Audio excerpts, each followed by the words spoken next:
know normally I start these videos with some clever little sketch, or at least attempt to be clever little sketch, but this time it's not going to happen. Just a very simple message. Scalpers are absolute scumbags.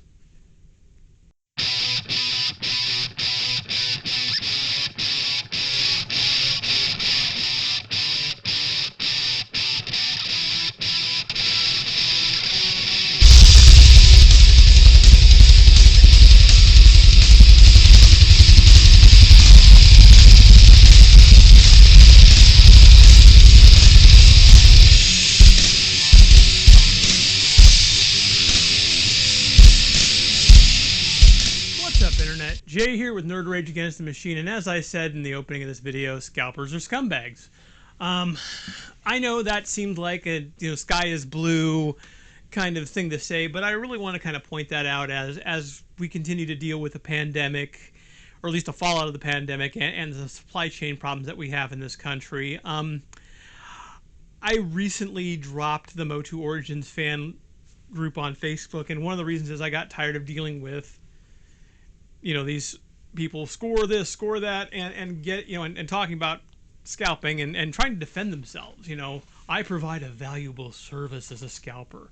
While you're doing whatever job you do, I'm at the Walmart, I'm at the Target, and I am searching for that figure that you desperately want. I'm searching for your trap jaw and your flint here. And what I deserve is I deserve to be compensated for my time and my effort. Well, my YouTube channel is not currently monetized, so I guess I feel safe in saying bullshit. No, you don't provide a valuable service. What you do is you basically screw everybody over in the process. And I know what you're thinking, what's the harm? I'll tell you the harm. The harm is that you're taking everyone else's fun out of this hobby and also destroying our chances of getting things that we're looking for. And it's more than that. Recently, I was watching a video by Iron Ken 3000, another YouTuber here, who was postulating some of the figures. Apparently, there was a leak of new classified figures coming out, and one that he mentioned was Tomax and Zamoth, the twins. And he talked about how he would be interested in this set, and I thought about it, and I'm like, yeah, true. But then it hit me. And I immediately made a comment to him about this too. For the love of God, Hasbro, if you're going to do Tomax and Zamoth, if you're going to do the twins, make it a 2-pack. And you might be thinking, why? Why not just make it single packs? It's $40 for a 2-pack of these guys when I could just buy them individually. Here's why.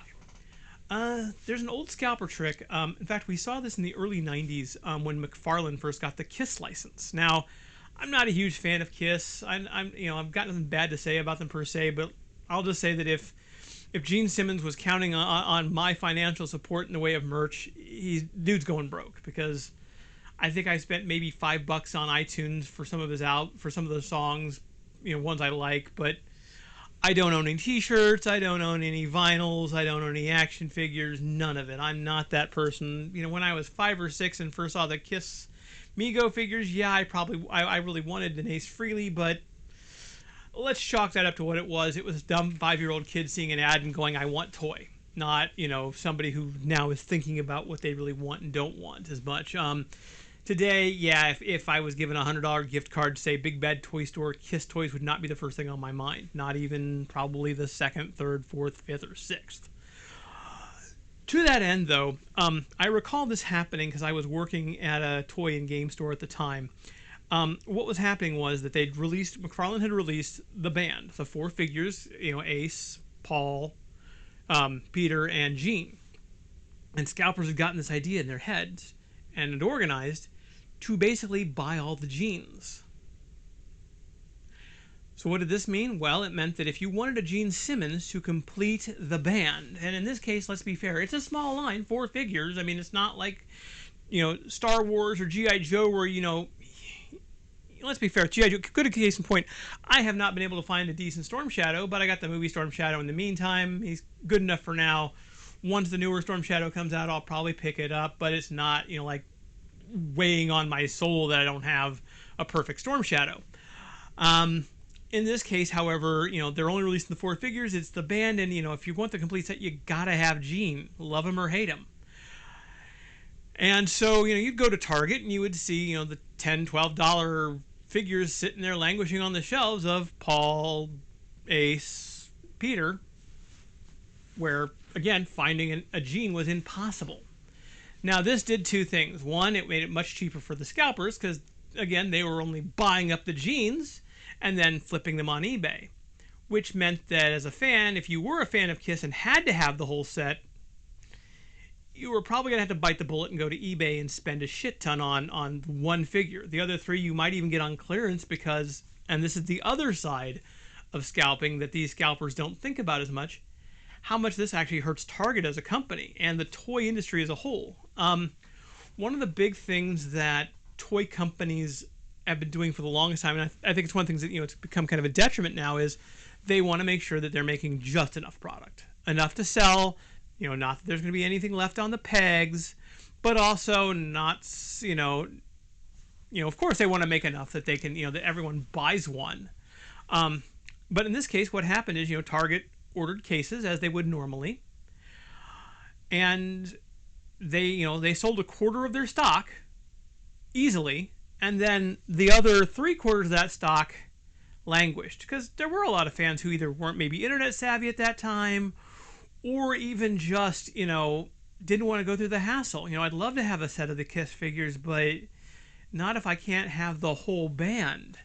And in the case of something like, like I said, like a Star Wars or a G.I. Joe where there's so many characters, yeah, it sucks not to have a Storm Shadow, or at least, not the Storm Shadow I really want, but, I can make do with the movie Storm Shadow. It's fine for now. Or, repaints or something. Yeah, okay, I really wanted the original Triclops, not the comic color one, but... Or I wanted the original Gray Stratos, not the comic color one, but this is the one I found in the store, and that it works. It's a good proxy, if nothing else. This is a case, especially these small batches, where you're screwed. This also happened with Nintendo. Nintendo released the Mini, and there were a lot of extra controllers on the market. There were cases and things, and again, Target and Walmart were stuck with a surplus of cases for a video game console that they didn't have to sell. This is excess stock. This is, contributing to shrinkage. Now, granted, I know that not everyone's going to buy a case for their NES Mini. Not everyone really wants, the movie version of Storm Shadow or the movie version of Snake Eyes or what have you. But, this again is something where this does erode the store's, desire to have this stuff. Well, why would I buy another case of Kiss action figures when I know full well I'm going to be stuck with, 6 Peter Chris's, 6 Ace Frehleys, and 6 Paul Stanleys, that are all going to sit and take up valuable real estate that I could give to another toy line, or that's going to basically end up as waste. I talked earlier in another video about soft good figures, and there's a great channel, if you've never heard of him, Plaid Stallions. I recommend that guy. He's really cool. But he talked about how knockoffs were one of the ways that they got rid of this. A company would make soft goods for a figure, let's say Star Trek The Motion Picture. They would make the 12-inch clothes for Captain Kirk. Well, they didn't sell that many Kirks, and they had a bunch of spare outfits. So they would just use cheap, low-molded dolls, dress them as Kirk, maybe throw in whatever accessories that they also had too much of, and then sell these cheap knockoffs at dollar stores or dime stores and the like. Whereas nowadays, we do have some of that in things like Five Below. That's how my daughter got most of her Star Wars Forces of Destiny toys, as an example, or Big Lots or the like. There are ways of doing it, but it is a harder thing, especially when it's not separated by soft goods. In the case of Mego, in that soft goods argument, it was super easy for them to say, we have, say, 10,000 of these 12-inch bodies that we were planning on using for Kirk. Oh, he didn't sell for squat. Well, let's just take those bodies and, dress him as Superman and slap a Chris Reeves head on him, or dress him as James Bond and slap a Roger Moore head on him, and we're still selling the bodies. The bulk of that toy is still sellable. The cheap soft goods sucks, but if somebody wants to make Space Commander XXX that, happens to you wear a uniform that looks strikingly like Captain Kirk's in Star Trek the Motion Picture, so be it. So, again, scalpers can cause a lot of economic damage, though, with this kind of thing. And I think part of it is that, they prey on FOMO. They prey on that fear of missing out. You see this also on Amazon sometimes. Not too long ago, there was a board game I wanted called Epic Spell Duels. I'd read a review on it, sounded amazing. I went to go find it, and Amazon had it for a whopping $80, $90, almost $100. I ended up at a friendly local game store and happened to make a complaint about it, and the owner said, just give it a month. They're reprinting it. And lo and behold, a month later, I found it. I went ahead and pre-ordered it from said store. I bought it for $35, which was the retail price, and then, day or two later, checked Amazon, and those prices were all way down. This is capitalism at its worst.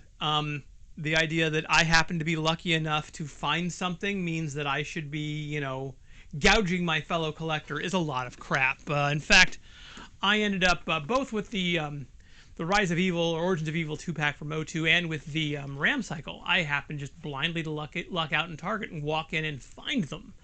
And there was about 8 of these here when I grabbed this guy. And I'll be honest, there was a small temptation to grab a couple extras. Maybe I wasn't going to gouge anybody, but, just in case. I didn't, because I wanted my fellow collectors to have a shot at them. And there's still a couple there last I checked, which was about 3 weeks ago. 3 weeks ago when I got mine, and like a couple weeks, or a week or so back, I saw they had at least 3 or 4 left. So, and again, that supply chain may now be fixed to the point that anyone who wants a RAM can just walk into Target and find it. The same thing is true with Origins of Evil. Every time I've walked to Target since getting mine, I've seen at least 1 or 2 of them on the shelves, which is awesome. That's what we want. We want to be able to find what we're looking for. I do think that it would really behoove a company like Mattel or a Hasbro to hire somebody to keep an eye on eBay, to keep an eye on these trends, so that they can better forecast, what is it. And this is also true with a lot of game companies. If a game goes out of print, that you should be thinking really hard about, how fast is it going up? I mean, we just ran out of print of the Red Book of Magic here for RuneQuest. Now it's on eBay for $300. Maybe we should print a shit ton more of these, because obviously someone's willing to pay $300 for a book that cost about $30. A 10 times markup, yeah, it's probably worth printing those so that we get that money instead of some a-hole who's sitting on a stack of our stuff. So yeah, as far as scalpers go, I know, it's an obvious point, I think, but don't buy from scalpers. They are scum. They don't deserve your business. They don't deserve to stay in business with this model. And I'm sure I'm going to get some hate from respectable entrepreneurs in my comments section. I welcome it. I welcome discussing this situation. But honestly, I have never seen any proof that people buying stuff at a markup, or buying stuff and then throwing it out there, flipping it out at a markup, is really a sustainable business model. In fact, let me just throw this out here too. This is a spare trap jaw. I was going nuts to find this guy. Like, literally nuts. He was one that I fought hand over fist to find. And what happened is, my wife was nice enough to order me one from Entertainment Earth. She thought it was canceled. I went ahead and found one on Amazon for almost twice its price, and I clicked that buy it now, cursing all the way. Got it in the mail, and then like 2 weeks later, a box shows up with this guy in it. And if there's a collector out there who, one of my friends, one of the people who subscribe to my channel, that type of thing, who's looking for one, let me know. I'm going to charge retail plus shipping, literally, because that's the way I'd rather roll. I would much rather it be a situation where, fans who want something get it, and at a reasonable price, because that's how I want to be treated. So with that, I say adieu, and to hell with scalpers.